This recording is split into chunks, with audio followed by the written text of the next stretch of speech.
ಹರೇ ಶ್ರೀನಿವಾಸ. ಚಿತ್ತಕ್ಕೆ ಆನಂದ ಸುಖವನ್ನು ನೀಡುವ, ಧನಧಾನ್ಯ ಸಂಪತ್ತು ನೀಡಿ ಸುಖ ಪಡುವಂತೆ ಲಾಲಿಸುವ ಲಕ್ಷ್ಮೀದೇವಿಯನ್ನು ಸ್ಮರಣೆ ಮಾಡೋಣ.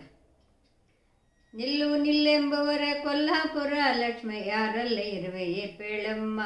ನಿಲ್ಲು ನಿಲ್ಲೆಂಬುವರೇ ಕೊಲ್ಹಾಪುರ ಲಕ್ಷ್ಮಿ ಯಾರಲ್ಲಿ ಇರುವೆಯೇ ಪೇಳಮ್ಮ. ಬಲ್ಲಿದವರು ನಿನ್ನ ವಧಿಸುತ್ತಾ ಪೇಳುವರೆ ಎಲ್ಲೆಲ್ಲಿ ಇರುವೆಯೇ ಪೇಳಮ್ಮ. ವತ್ಸ ಕೇಳೋ ನಾನು ಇಚ್ಛೆಯಿಂದಲೇ ಸ್ವಚ್ಛ ಭಕ್ತರಲ್ಲಿ ಇರುವೆನು. ಸೌಭಾಗ್ಯಶಾಲೆಯರಲ್ಲಿ, ಕಾರ್ಯದಕ್ಷರಲ್ಲಿ, ಧೈರ್ಯದ ಸ್ವಚ್ಛ ಮಾತಾಡುವರಲ್ಲಿ, ಪ್ರಯತ್ನಶೀಲರಲ್ಲಿ, ಕ್ರೋಧರಹಿತರಲ್ಲಿ, ದೇವತೆಗಳ ಆರಾಧಿಸುವರಲ್ಲಿ, ಮಾಡಿದ ಉಪಕಾರವ ಸ್ಮರಿಸುವವರಲ್ಲಿ, ಸತ್ವಗುಣ ಸಂಪನ್ನರಲ್ಲಿ ವತ್ಸ ಕೇಳು. ಕಾರ್ಯಶೀಲರಲ್ಲದ ನಾಸ್ತಿಕರಲ್ಲಿ, ವರ್ಣ ಸಾಂಕರ ಇರುವಲ್ಲಿ, ಮಾಡಿದ ಉಪಕಾರವ ಮರೆತು ಹೋಗುವರ ದುರಾಚಾರಿ ಮತ್ತು ಕ್ರೂರಿಯಲ್ಲಿ, ಕಳ್ಳತನವ ಮಾಡಿ ದುರ್ನೀತಿಯಿಂದ ಮದ್ಯಪಾನ ಮಾಡುವರಲ್ಲಿ, ಹಿರಿಯರ ಬಗ್ಗೆ ಅಸೂಯೆ ಪಡುವರ ಬಳಿಯಲ್ಲಿ ನಾನು ಸುಳಿಯೇನೋ ವತ್ಸ ಕೇಳು.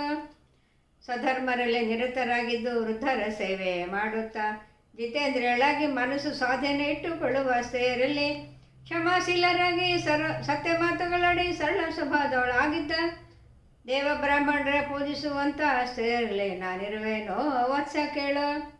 ಮನೆಯ ಮುಂದೆ ಅಸ್ವಸ್ಥವಾಗಿ ಪಾತ್ರೆಗಳನ್ನು ಹರವಿದ್ದ, ಪದಾರ್ಥಗಳು ಸರಿಯಾದ ಸ್ಥಳದಲ್ಲಿರದೆ ಧೂಳವು ಬಿದ್ದಿರುವಂಥ, ಗಂಡ ಮಕ್ಕಳ ಸೇವೆ ಅನುಕೂಲ ಮಾಡದೆ ಡಾಂಬಿಕತನವ ತೋರುವ, ಸದಾಕಾಲದ ಮನೆ ಮನೆ ತಿರುಗುವ ಮಡಿದರಲ್ಲಿ ನಾನಿರೇನೋ ವತ್ಸ ಕೇಳು. ಸದ್ಗುಣ ಸಂಪನ್ನ ಸತ್ಯ ಮಾತುಗಳಾಡೋ ಮೃದು ಸ್ವಭಾವದ ಸ್ತ್ರೀಯರಲ್ಲಿ, ವಸ್ತ್ರ ಆಭರಣದ ಅಂದವಾಗಿ ಅಲಂಕರಿಸಿಕೊಂಡ ಸ್ತ್ರೀಯರಲ್ಲಿ, ಮಳೆ ಸುರಿಸುವ ಮೇಘಗಳಲ್ಲಿ, ಶರತ್ಕಾಲದ ನಕ್ಷತ್ರದಲ್ಲಿ, ಗೋಶಾಲೆಯಲ್ಲಿ, ಕಮಲದ ಸರೋವರದೇ ಸನ್ನಿಧಾನದಲ್ಲಿರುವೇನೋ ವತ್ಸ ಕೇಳು. ದಯಾರಹಿತಳಾಗಿ ಪಾಪ ಕಾರ್ಯಗಳಲ್ಲಿ ಸದಾ ನಿರತಳಾಗಿದ್ದ, ದುರ್ಭಾಷೆಗಳಾಡಿ ಎಲ್ಲ ಕಾಲವೂ ನಿದ್ರಾವಸ್ಥೆಯಲ್ಲಿರುವವಳ, ಸಂಜೆ ಹೊತ್ತಿನಲ್ಲಿ ಮನೆ ಮುಂದೆ ಹಿಕ್ಕಿ ಜಡೆ ಹಾಕುವಳ, ನಿಂತು ಅನ್ನೋತೆಂಬ ಘಟವಣಿ ಬಳಿಯಲ್ಲಿ ಒಂದರಗಳಿಗೆ ನಿಲ್ಲಲಾರೆ ವತ್ಸ ಕೇಳು. ಸತ್ಪುರುಷರ ಮನೆಯಲ್ಲಿ ಗೋಬ್ರಾಹ್ಮಣರ ಸೇವೆ ಮಾಡುವರಲ್ಲಿ, ಅಗ್ನಿಹೋತ್ರ ಮಾಡುವ ಮನೆಗಳಲ್ಲಿ, ಹರಿಧಾನ ಹರಿಕತೆ ಹೇಳುವರಲ್ಲಿ, ಪೂರ್ಣ ರೂಪದಿಂದ ಮಧ್ವ ಶ್ರೀಕೃಷ್ಣನೊಡನೆ ಅರ್ಥ ಧರ್ಮ ಕಾಮ್ಯರ್ಥಗಳ ನೀಡುತ್ತಾ ಯಶಸ್ಸು ಸಂಪದ ಅಭಿವೃದ್ಧಿ ಮಾಡುತ್ತಾ ಸನ್ನಿಧಾನದ ಇರುವೇನೋ ವತ್ಸ ಕೇಳು. ನಿಲ್ಲು ನಿಲ್ಲೆಂಬರ ಕೊಲ್ಲಾಪುರ ಲಕ್ಷ್ಮಿ ಯಾರಲ್ಲಿ ಇರುವೆ ಪೇಳಮ್ಮ.